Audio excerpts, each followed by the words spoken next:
Kanisani, ili kanisa liwe strong, lazima liwe na wanafunzi, si washirika. Maana washirika watakuwa washirikina, lakini wanafunzi watakuwa watumishi. Na ndio maana katika Biblia wanafunzi ndio waliotokewa na Mungu. Maandiko yanasema na mwanafunzi mmoja alikuwa anaitwa Anania, Mungu akamtokea. Lakini sikiza washirika, nyinyi mnanipenda si kwa sababu nimekuja, ni kwa sababu mlikula mkate. Au ni washirika?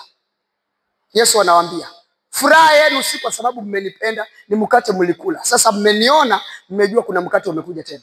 Na ndio maana washirika ukiwaambia na anointing oil watakuja mapema, lakini waambie ni maombi, wewe ukampata, maana ni mshirika. Lakini mwanafunzi kwa anointing utampata na kwa maombi utampata, kwa sababu amefanyika mwanafunzi. Na mwanafunzi kila siku anajifundishaga, anataka kujua. Yesu akamwambia nyinyi mlioniamini, mkikaa ndani ya neno langu, yani mkizidi kujifundisha, mtakuwa wanafunzi wangu kweli kweli, na mtaifahamu kweli, na hiyo kweli itaweka huru. Uhuru ni nini? Kufanya kile ambacho umeaminia. That's why nikakwambia kanisani tutaomba wanafunzi wawepo, washirika wahame, kwa sababu washirika watakuwa washirikina. Mshirika atuliaje kanisani yenu kuzungukaka? Kesho utampata roho Israeli, kesho kuto utampata kwa nabii fulani, kesho kuto kwa yule, maana ni mshirika. Mwisho anakuaga mshirikina. Kwa nini ni mshirikina? Anataka vitu vya kuona. Akiambiwa kanyage carpet ndio atabarikiwa, paka aone ndio atakanyaga. Lakini mwanafunzi paka apime hii carpet na ikanyaga kwa sababu gani? Mshirika akiambiwa hata akunywe mafuta atakunywa, hata atafune nyasi atatafuna, maana ni mshirika. Mwisho anapenda vitu vya kishirikina. Lakini mwanafunzi anapima kila andiko, kila unabii kupitia andiko. Hii ni sawa na Biblia, hii ni sawa na maandiko. That's why we need disciples. Geukia jirani na mwambie natamani niwe disciple. Mwambie natamani niwe mwanafunzi, sio mshirika. Haleluya. Ambia jirani yako natamani niwe mwanafunzi, sio mshirika. Maana nimejua washirika huwa ni washirikina, na wanafunzi huwa ni watumishi wa Bwana. That's the reality. Mshirika hata akihama haji pasta, lakini mwanafunzi atakuja kwa pasta, amwambie pasta, masaa yangu ya kukaa naye nasikia yametosheka, naomba unifungue. Huyu ni mshirika, ni mwanafunzi. Lakini mshirika naenda ana block hata simu yako, maana ni mshirikina.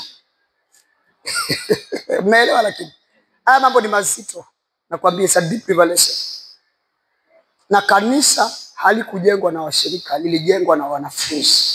Yesu Kristo alikoko na washirika wengi, lakini wanafunzi ndio waliopokea Roho Mtakatifu, watu 120. Lakini alikoko hesabu ya washirika wa Kristo, wanaume peke yake wako wanaambiwa ni 5,000. Wanaume peke yake, hakujahesabiwa watoto na wamama. Wakati wanangojea katika upper room ni wangapi? Only 120. Hao wengine 5,000 walienda hapo. Na katika wanaume wako ni 12 tu, na wazee wengine hapo. Ndio ujue kwamba kwa nini nasema washirika kuna roho gani? Washirika, ndani ya washirika kuna roho za waandishi, wanahabari, kuna mafarisayo, kuna mazedukayo. Ndio maana ni vizuri sana kuombea maisha yako kuwa mwanafunzi. Sema amina. Maana mwanafunzi atasikia, atatamani njia. Sasa Yoshua kitu kilimsaidia, alizungukwa na wanafunzi, kwa sababu Mungu alikuwa anamfundisha Yoshua jinsi ya kumiliki. Akamwambia na watafanya nini? Watachukua. Tuendelee 14 mstari wa 5. Ni mshirika, kile chochote kimekuja ndani ya mwaka atakishiriki. Akisikia nyamaze atanyamaza, akisikia asiombe hataomba. Ni mshirika. Semeni amina aje. Wewe unasemaga mimi sipangingi, sipangwingwingi. Uko na misemo tu ya mataifa, sipangwingwingi. Mimi nani pangwingwingi? Basi anakupatia hii, ndio unastahili kufanya. Ukifanya hivi utaona mafanikio, ukifanya hivi utainuka. Hutaki kupangika, hautaki njia, unataka matokeo. akawapatia that control. Twende mlango wa 7 mstari wa 7.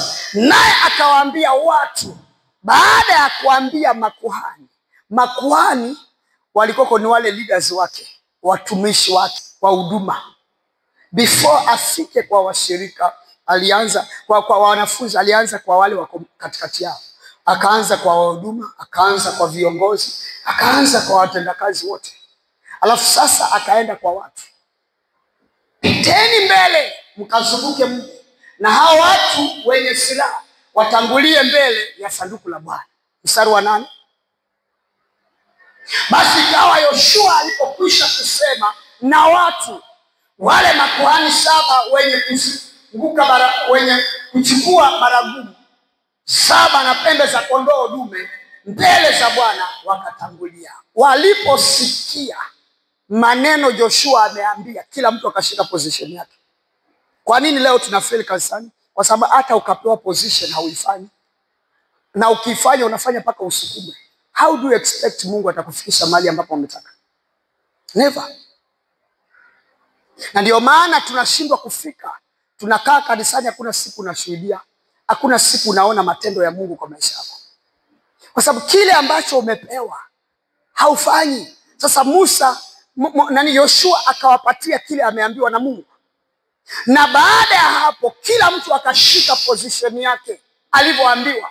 Makuhani wale 7 wakachukua pembe za kondoo dume. Hakuna mtu alienda kujitafutia pembe yake, walitafuta ile pembe ameambiwa wafanye kile ameambiwa wafanye. Na hiyo ndio inakuwaga failure hata katika kanisa, kwa sababu wahuduma na viongozi basi anapotoa oda anajipelekea oda nyingine. Mtu anaenda anasimamia watu, kwa mfano umeambiwa simamia hichi kundi, unaenda na sheria zako, alafu unasema pasa ndo amesema, na si pasa. Ni kwa sababu gani? Ni mshirika, si mwanafunzi. Haleluya. Hasomi tabia ya pasa, vile anavyoconduct kwa watu, vile anavyokaa na watu. Yeye anataka akae kulingana na itikadi zake na commanding zake. Sasa vile makuhani waliambiwa ndo walifanya. Wakatangulia na pembe 7 za kondoo dume wa 7, kila mtu na pembe ya kiume. Wakatangulia, wakawapiga hao baragumu, nalo sanduku la Bwana la Bwana likawafuata. Twende mstari wa 9. Wale watu wenye silaha walikwenda mbele za hao makuhani, wakapiga baragumu. Wale waliokuwa nyuma wakalifuata hilo sanduku. Makuhani wakayapiga baragumu waliokuwa wakienda. Yoshua akawaamuru watu akisema, msipige kelele wala sauti zenu zisikike, wala neno lolote lisitoke kinywani mwenu hadi siku ile mtakapoamuru kupiga kelele, ndipo mtakapo